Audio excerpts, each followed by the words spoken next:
अब आपके बीच बात करें। भारत माता की, भारत माता की। पूरा दुनिया के गणतंत्र के मतलब बतावे, आज सिखावे वाला हाजीपुर के ई महान धरती के प्रणाम करहित हते।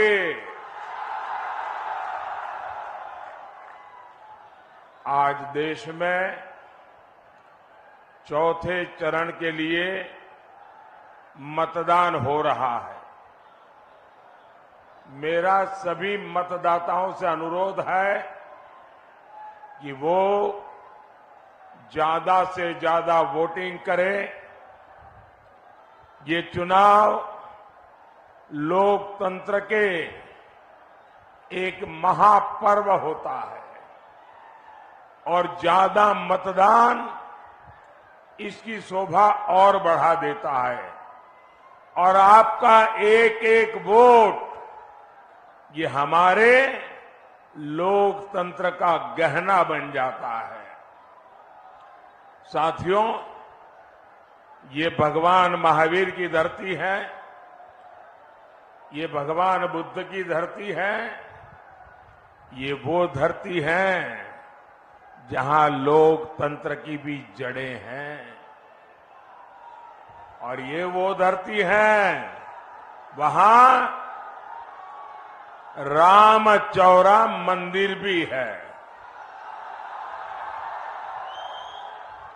और मान्यता है कि यहां हमारे प्रभु श्री राम के चरण पड़े थे। इसलिए हाजीपुर आकर आपसे आशीर्वाद लेना मेरे लिए बहुत बड़ा सौभाग्य है। साथियों, ये पहला लोकसभा चुनाव है जब हम स्वर्गीय रामविलास पासवान जी की अनुपस्थिति में लड़ रहे हैं।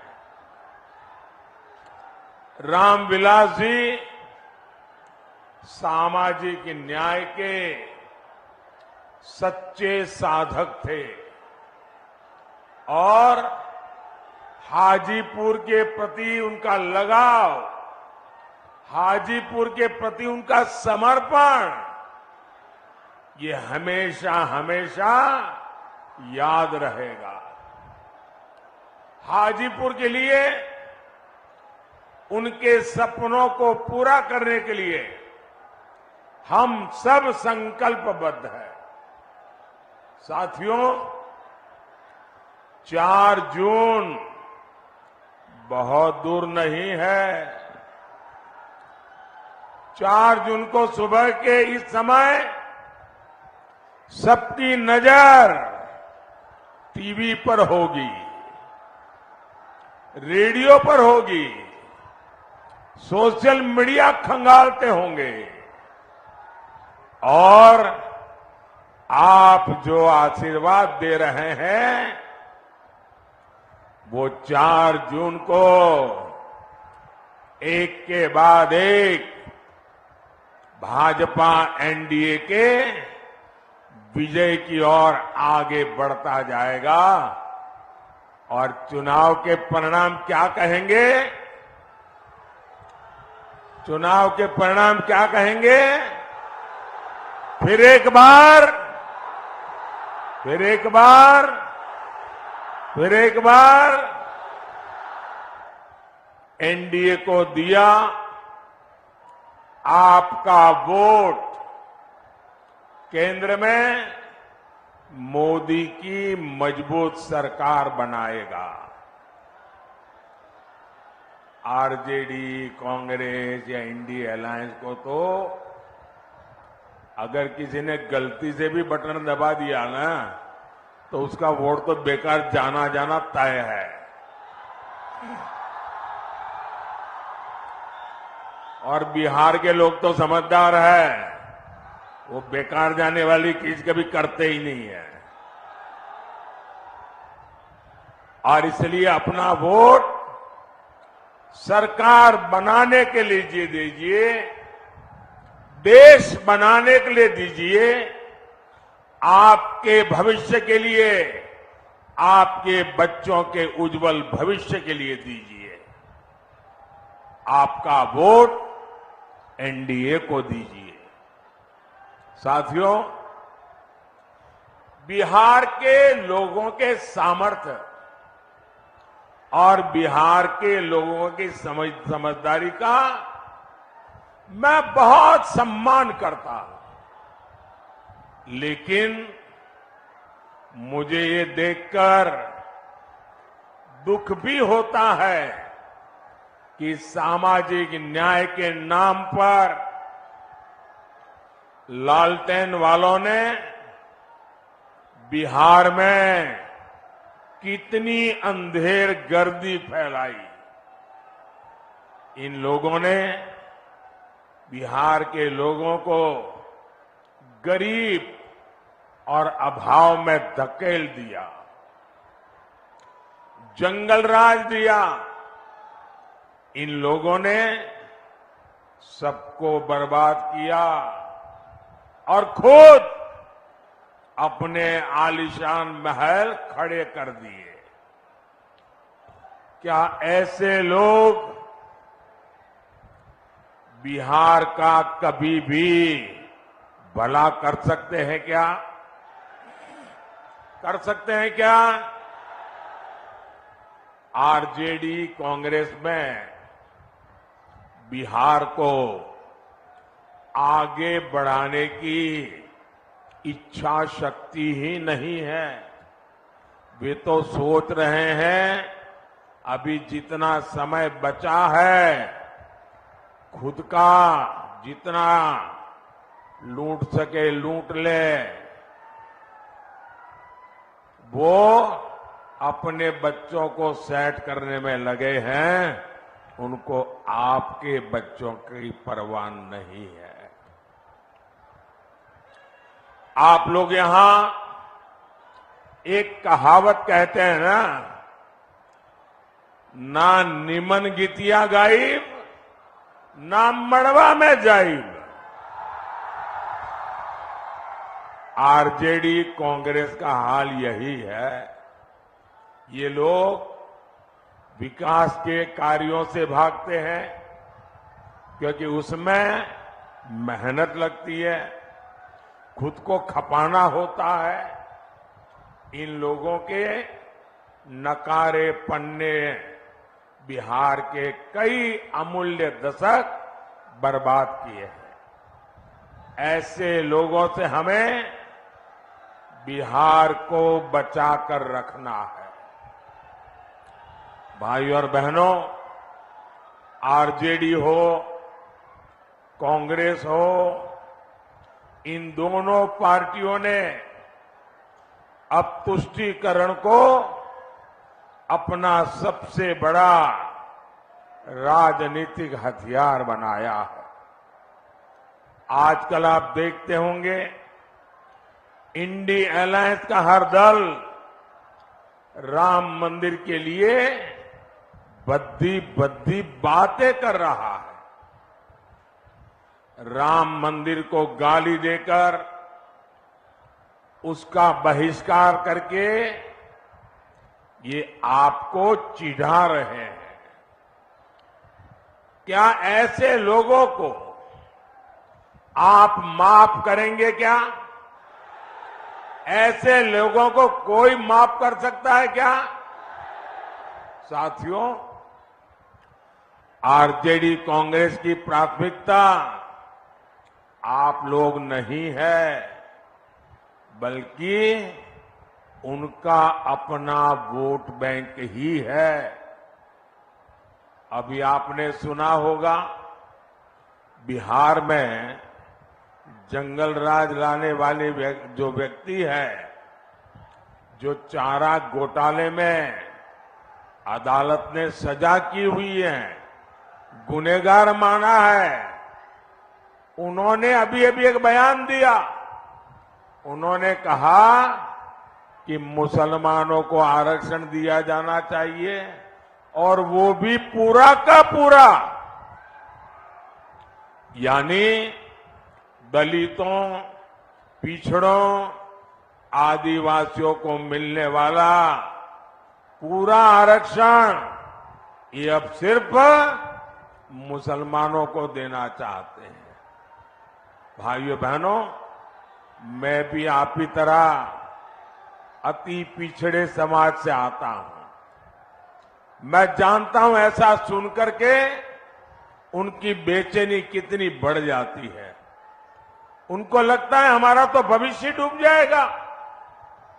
हमारे दलित भाई बहन, हमारे आदिवासी भाई बहन, हमारे पिछड़े, हमारे अति पिछड़े अगर धर्म के आधार पर आरक्षण के नाम पर उनको बाबा साहब ने जो अधिकार दिया है, संविधान ने जो अधिकार दिया है, वो अगर लूट लिया जाएगा तो इनकी तो आने वाली सारी पीढ़ियां बर्बाद हो जाएगी। लेकिन इन्हें न बाबा साहब की परवाह है, न इन्हें संविधान की परवाह है।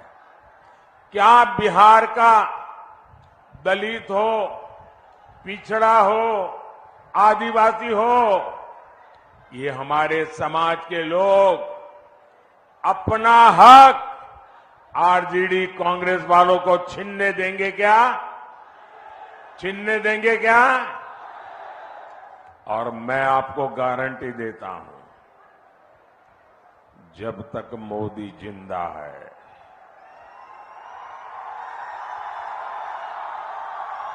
ये आपके अधिकारों पर डाका नहीं डाल सकते। ये आपके आरक्षण को छीन नहीं सकते।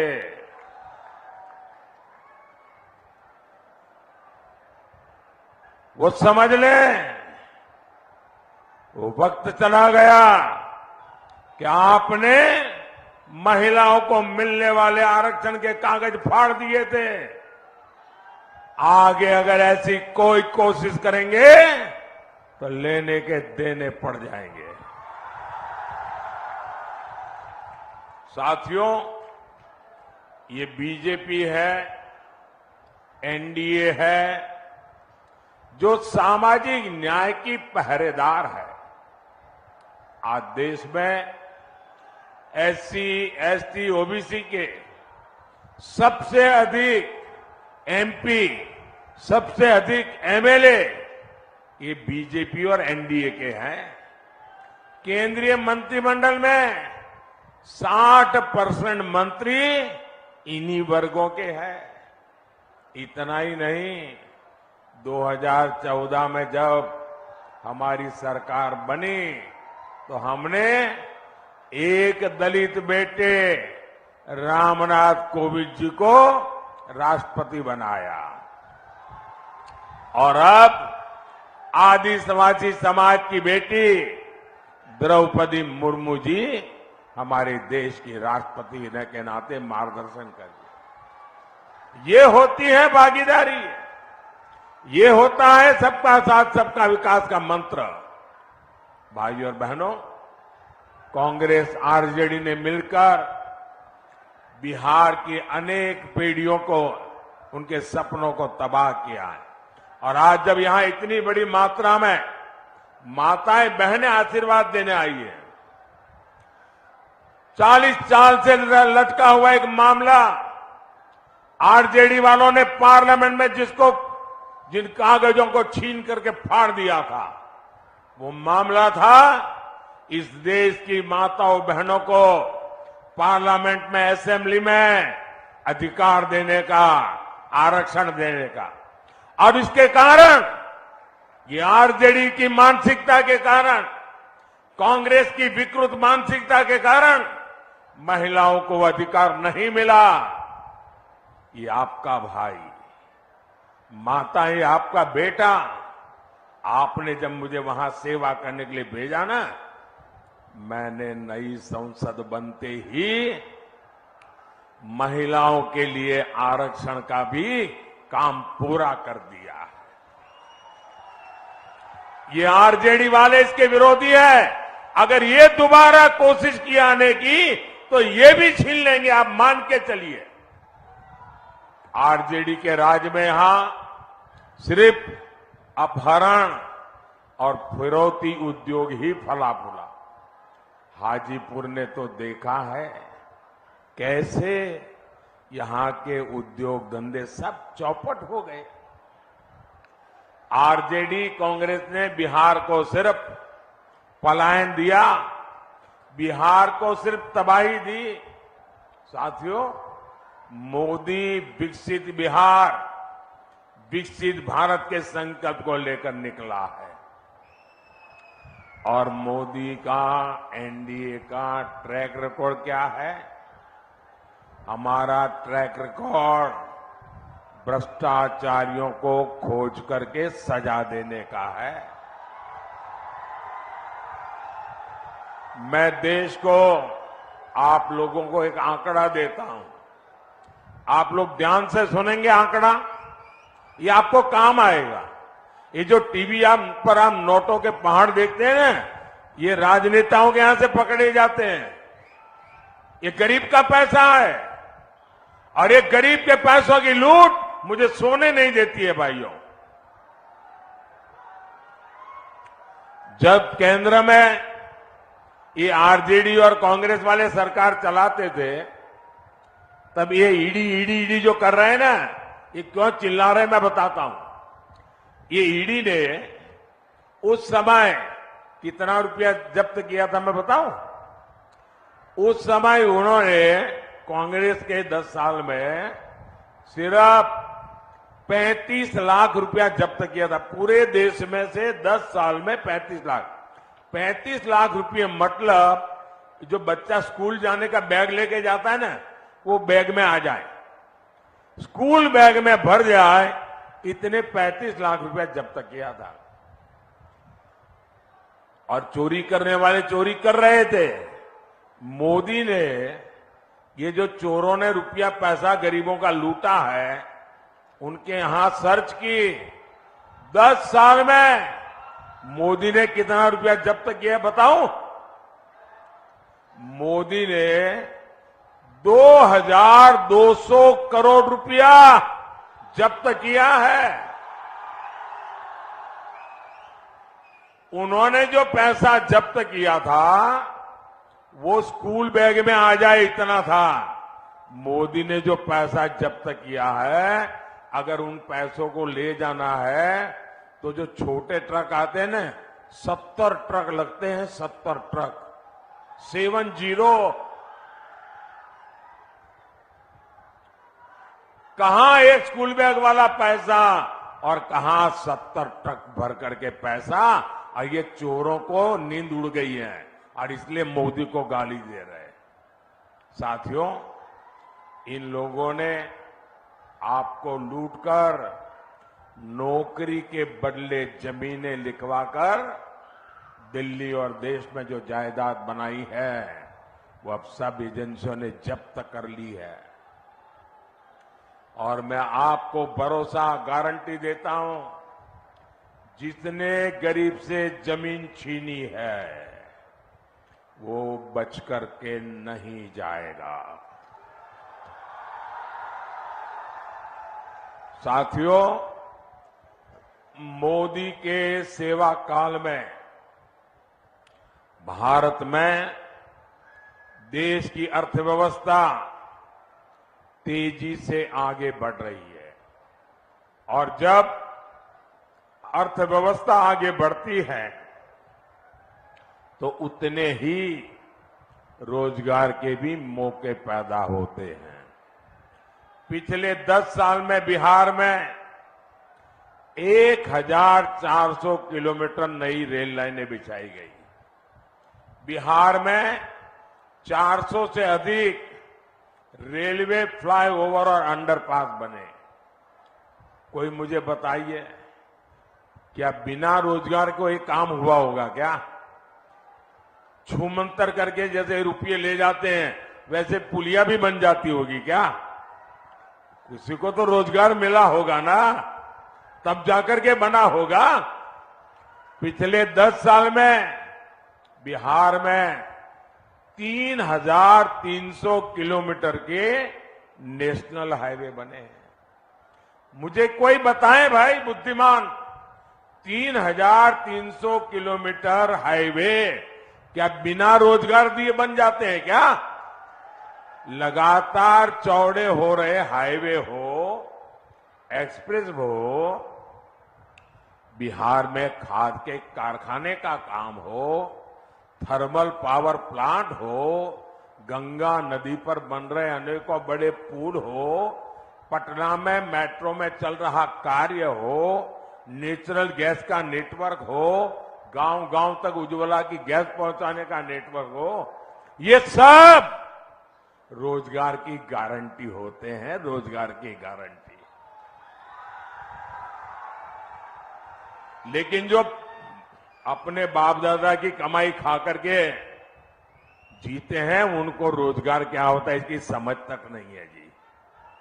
अभी मोदी ने तय किया है कि बिहार के 90 से ज्यादा रेलवे स्टेशनों को आधुनिक बनाया जाएगा। क्या ये बिना रोजगार पैदा किया होगा क्या?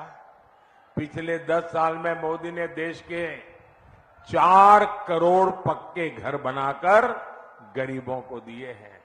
अकेले बिहार में ही 40 लाख पक्के घर बनवाए गए।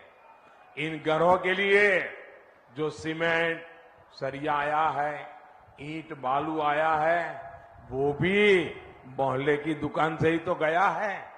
इन सबका लाभ बिहार के नौजवानों को ही तो हुआ है। उन्हें रोजगार के, व्यापार कारोबार के नए अवसर मिले हैं। साथियों, मोदी के वारिस कौन है आपके पास कोई नाम कि भाई मोदी इसको लेकर के जाएगा? कोई नाम नहीं है। क्यों? मोदी के वारिस आप हैं। मोदी के वारिस आप है, मोदी के वारिस आपका परिवार है, मोदी के वारिस आपके बच्चे हैं। और मुझे वारिस में आपको सब कुछ दे करके जाना है। मुझे आपको सुख चैन की जिंदगी दे करके जाना है। मुझे आपको आपके बच्चों के उज्जवल भविष्य की गारंटी दे करके जाना है। मुझे आपको विकसित भारत आपके हाथ में सौंप करके जाना है। और इसलिए मैं हर कोशिश कर रहा हूं कि युवाओं के हर सपने पूरे हो, वो हर काम कर सके, अपने सारे सपनों को सिद्ध कर सके। आपको जानकर खुशी होगी, सिर्फ मुद्रा योजना में बिहार में 2.5 लाख करोड़ रुपए की मदद युवाओं को दी गई है। 2.5 लाख करोड़, और वो भी मोदी की गारंटी पर। इन युवाओं से गारंटी नहीं मांगी, उनसे उनकी संपत्ति का हिसाब नहीं मांगा। मोदी को बिहार के नौजवानों पर भरोसा है। उनको मैं रुपये दूंगा, वो डबल कर देंगे और बैंक का लोन भी वापस कर देंगे। ये मेरा भरोसा है। ये 3 लाख करोड़ रुपए यहां दलित, अति पिछड़े युवाओं को मिले, महिलाओं को मिले। इससे यहां लाखों काम शुरू हुए। यहां वैशाली सहित पूरे बिहार में टूरिज्म आधारित रोजगार की अद्भुत संभावना है। यहां बुद्ध सर्किट योजना के तहत काम चल रहा है। इससे भी क्षेत्र में रोजगार के नए अवसर बनेंगे। साथियों, विकसित बिहार, विकसित भारत के लिए आपको 20 मई को ज्यादा से ज्यादा मतदान करना है। करोगे? ज्यादा से ज्यादा मतदान करोगे? पुराने रिकॉर्ड तोड़ेंगे? राम विलास को जितने वोट मिले हैं, मुझे चिराग के लिए उससे ज्यादा वोट चाहिए। रामविलास जी के आत्मा को चिराग के जीतने से शांति नहीं होगी। रामविलास को मिले वोट से ज्यादा वोट मिलेंगे तब जाकर के रामविलास जी को शांति होगी। और इसलिए इस बार जब आप वोट देंगे ना तो एक वोट की ताकत है आपके चिराग का जीतना, और उसी वोट की आत्मा है रामविलास को श्रद्धांजलि। भाइयों बहनों, मैं चिराग के लिए इसलिए नहीं आया कि उसको मुझे जिताना है, वो तो जीतने वाला ही है। मैं यहां आया हूं रामविलास जी का कर्ज चुकाने के लिए। मेरे अनन्य साथी रहे रामविलास जी, और इसलिए मैं सामने से यहां आया हूं। मुझे मालूम है यहां का परिणाम आप लोगों ने तय कर लिया है। चिराग के प्रति मेरा प्यार इसलिए है, मैं पब्लिकली आमतौर पर बोलता नहीं लेकिन आज बोल देता हूं। चिराग जब पहली बार पार्लियामेंट में आए तो मैं तो इतना ही जानता था रामविलास जी के बेटे हैं, लेकिन मैं देखता था उनके व्यवहार में रामविलास जी के बेटे होने का गुरूर का नामो निशान नहीं था।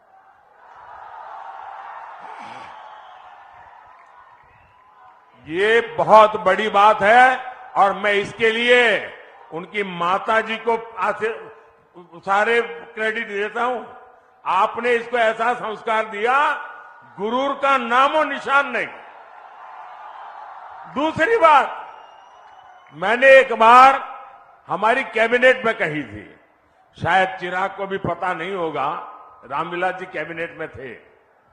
मैंने कहा कि मैं देखता हूं कि चिराग जब पार्लियामेंट चलती है वो पूरे दिन सदन में बैठता है। सॉरी, मैं जरा तूतारी कर देता हूं कि मैंने उसको बेटे की तरह देखा है, वरना वो हमारे माननीय सांसद है। पूरा समय पार्लियामेंट में वो बैठते थे 14 से 19। मैंने कैबिनेट में कहा, मैंने कहा देखिए भाई, इस बच्चे में सीखने की, जानने की इतनी लगन है, वो एक एमपी के रूप में इतना कोशिश कर रहा है सीखने की, और मैं मानता हूं एक सांसद के रूप में चिराग सफल सांसद है। आपके इस बिहार के सच्चे प्रतिनिधि है, और इसलिए आप जब चिराग को वोट देंगे ना तो वो वोट सीधा सीधा मोदी के खाते में जाएगा। अच्छा, मेरा एक काम करेंगे, जरा सब बताइए, मेरा एक काम करेंगे। ऐसे नहीं, चिराग की बात कर रहा हूं तो बड़ा उत्साह आ जाता है, मेरी बात करता हूं ठंडे पड़ जाते हो। जरा हाथ ऊपर करके बताइए, मेरा काम करोगे? देखिए, यहां से जाने के बाद ज्यादा से ज्यादा घरों में जाइए, ज्यादा से ज्यादा परिवारों में जाइए, और जाकर के कहिए कि मोदी जी आए थे, मोदी जी ने आपको जय श्री राम कहा है, मेरा जय श्री राम पहुंचा दीजिए, मेरा जय श्री राम पहुंचा दीजिए।